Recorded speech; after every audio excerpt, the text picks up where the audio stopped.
ভাইয়েরা সরাসরি আমাদের সঙ্গে ফোনে কথা বলে এবং মানসিকভাবে টর্চার করেন। এই টর্চারের প্রেক্ষিতে ভাইয়া অনেক কান্নাকাটি করছেন এবং যেটা আমাদের মোবাইলে রেকর্ড আছে, সব কিছু ডকুমেন্টস আমাদের কাছে আছে। আমরা স্টেপ বাই স্টেপ তাদেরকে প্রথমে 18,000, পরে 5,000, তারপরে 7,000, এভাবে ক্রমান্বয়ে প্রায় 50,000 টাকা আমরা তাকে বিকাশের মাধ্যমে পেমেন্ট করি। পরবর্তীতে ভাইয়ার কাছে যে ক্রেডিট কার্ড এবং ডেবিট কার্ড যেগুলো ছিল সেগুলোর পাসওয়ার্ড ওনারা ভাইয়াকে জোরপূর্বক টর্চারের মাধ্যমে পাসওয়ার্ড করে নিতে সক্ষম হয় এবং ওই অ্যাকাউন্টগুলো থেকে প্রায় 2.5 লাখ টাকা তারা ওইখান থেকে উইথড্র করে।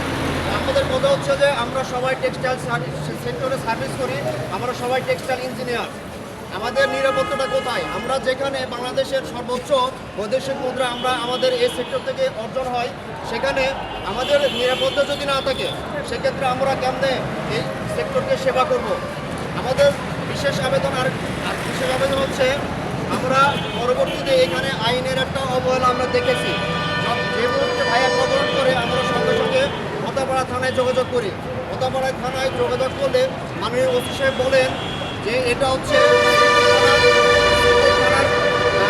ঘটনা, তিনি আমাদেরকে শ্রীপুর থানাতে যাওয়ার আদেশ দেন।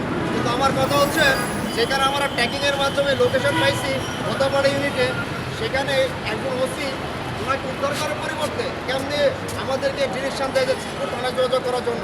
এখানে আমরা দেখতে পাচ্ছি যে আইনের বেশ একটা অবহেলা আছে। আমাদের একটা করজোরে আবেদন থাকবে, আমাদের এই সেক্টরকে বাঁচিয়ে রাখতে হলে আমাদের নিরাপত্তা প্রয়োজন।